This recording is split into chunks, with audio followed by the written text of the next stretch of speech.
miskin, tak berkuasa, tak kena dianggap. Perempuan Ilmu Hitam Isnin hingga Khamis 10 malam di Samarinda TV3 dan stream sekarang melalui Tonton.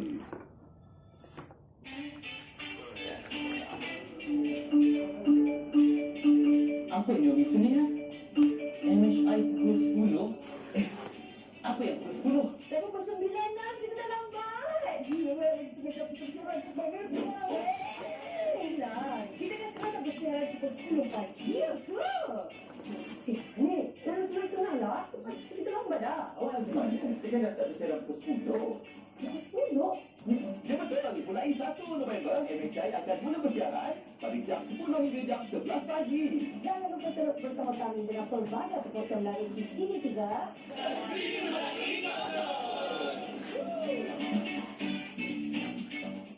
Honor X9C serba bahan. Telefon pintar berkuat Honor. Tahan rasa, tahan cala, tahan air. 3 pertahanan Ultra. Hanya bateri Ultra besar tahan sehingga 3 hari. Honor X9C. Quality extra terjamin. Nak pastikan nafas sentiasa segar lebih lama sepanjang hari. Dengan Fatih Pudina asli dan rumusan yang mengurangkan bakteria oral, Dali Fresh Protect menawarkan perlindungan dari bakteria oral selama 12 jam. Guna Dali Fresh Protect untuk kesegaran nafas lebih lama. Honor X9C serba bahan. Telefon pintar berkuat Honor. Tahan rasa, tahan cala, tahan air. 3 pertahanan Ultra. Hanya bateri Ultra besar tahan sehingga 3 hari. Honor X9C. Quality extra terjamin.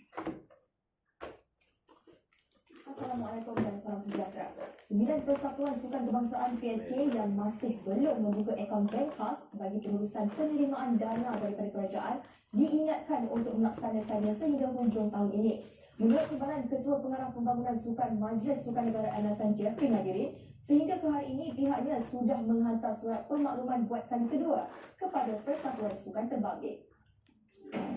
Abang Jeffrey, surat pemakluman telah pun diberikan kepada 9 Persatuan Sukan Kebangsaan PSK sebelum berlangsungnya Tamasya Sukan Olimpik Paris 2024. Namun masih tiada respon sehingga menyebabkan MSF menghantar surat peringatan buat kali kedua minggu lalu yang mana identiti Persatuan Terbabit tidak dapat dimaklumkan tetapi kesemuanya membabitkan sukan keras dan diberi tempoh sehingga hujung tahun ini. Semalam Menteri Belia dan Sukan Harayu mengesahkan rata-rata PSK enggan membuka akaun bank khas seperti diminta pihaknya sebagai syarat utama untuk menerima kemasukan dana daripada kerajaan. KBS sebelum ini telah memperkenalkan semula kaedah empowerment kepada PSK bagi mengurus dan meningkatkan tadbir urus peruntukan kewangan yang diterima mereka setiap 4 bulan sekali, merangkumi pengurusan atlet dan jurulatih, pengurusan prestasi, program pembangunan dan perkhidmatan sokongan. Fasa pertama program itu membabitkan 19 PSK dan 23 jenis sukan bagi menyokong program podium dan pelapis kebangsaan sepanjang tahun 2024.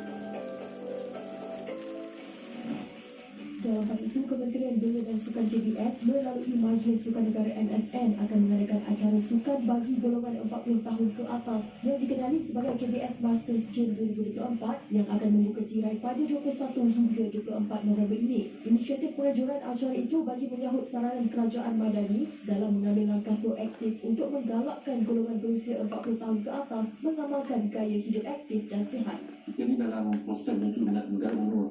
Menjelang 2030 dimaklumkan kita sudah pun boleh dikatakan sebagai negara menua. Ini merupakan satu platform untuk kita menjadikan pemilihan ke Tamasya. Dia ada Master Game, World Master Game. Every 2 years ada World Master Game. Every 4 years ada World Master Game. Mungkin boleh jadi satu platform pada masa akan datang untuk mereka bersiap ke arah penyertaan ke arah Tamasya tersebut. 12 jenis sukan dipertandingkan antaranya badminton, memanah, olahraga dan sepak takraw dengan sasaran penyertaan sebanyak 3,300 peserta. Jumlah jenis sukan itu melibatkan 51 jumlah acara, 36 kategori umur dan 998 pingat ditawarkan membabitkan 3 venue di Bukit Jalil, Putrajaya dan sekitar Kuala Lumpur. Pendaftaran telah pun dibuka pada 21 Oktober lalu dan tarikh akhir penyertaan ditutup pada Selasa depan.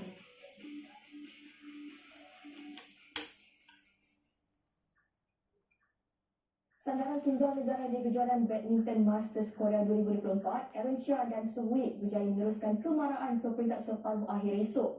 Aaron Wei menghampiri gelaran kedua siri jelajah dunia BWF mereka selepas menewaskan pasangan tuan rumah Kim Jae-hyun Lee Sang-won petang tadi. Aaron Wei sekali lagi berjaya melepasi satu lagi ancaman wakil tuan rumah Jae-hyun Sang-won di peringkat suku akhir. Turut berstatus pilihan pertama, Aaron Wei hanya memerlukan tempoh 3/3 minit bagi memastikan kemenangan straight set. Cabaran agak sengit ditampilkan kedua-dua pasangan di set pertama. Namun Aaron Wei di ranking ke-6 dunia itu lebih cekap mengambil kesempatan ke atas lawan selaku gandingan baharu Korea Selatan. Dan perlawanan menjadi semakin mudah buat Aaron Wei di set berikutnya sebelum mereka menoktahkan kemenangan 21-12. Menanti mereka di fasa 4 terbaik adalah pasangan dari Taiwan, Chu Xiangche, Wang Jilin. Selain misi memburu gelaran siri jelajah dunia BWF kedua di kejohanan bertaraf Super 300 itu, amat penting juga bagi Aaron dan Wei memburu kejuaraan untuk menambah markah ranking jelajah akhir dunia BWF di mana ketika ini mereka berada di kedudukan ke-13. Untuk layak ke kejohanan penutup musim 2024 itu, mereka perlu menembus kelompok 8 terbaik. Berdasarkan ranking ketika ini, berbulu lelaki profesional Gezefe Nur Izzuddin Humsani menghuni ranking ketiga, diikuti gandingan Man Wei Chong Ti Kai Wun di kedudukan ke-7. Pemedali interim Selangor FC Abdi Hassan menganggap anak buahnya meraih pengalaman berharga menentang kelab Korea Selatan Jeonbuk Hyundai khususnya dalam aspek menjaringkan gol.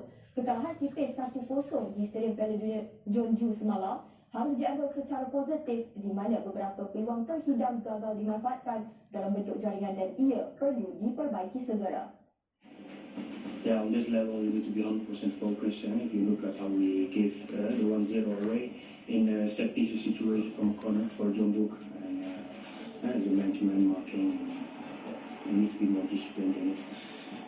Tambah Abdi beraksi di peringkat tertinggi di Liga Juara-Juara Asia 2 ACL 2 memerlukan tahap fokus yang penuh sepanjang 90 minit permainan. Keputusan tewas 0-1 kepada Jeonbuk Hyundai semalam hasil jaringan penyerang import dari Brazil Thiago da Silva pada minit ke-22 menyaksikan rekod bersih Selangor menang dalam 3 aksi kumpulan H sebelum ini tercalar. Skuad The Red Giants telah mencatat 2 kemenangan ke atas Cebu FC 1-0 dan Jeonbuk 2-1 di Stadium Petaling Jaya, manakala aksi dengan Muangthong United di Bangkok terikat 1-1. Kekalahan pertama itu juga menyaksikan kedudukan dalam kumpulan H berubah dengan Selangor FC jatuh di tangga kedua sementara Jeonbuk naik selaku pendahulu dengan mengumpul 9 mata setakat ini.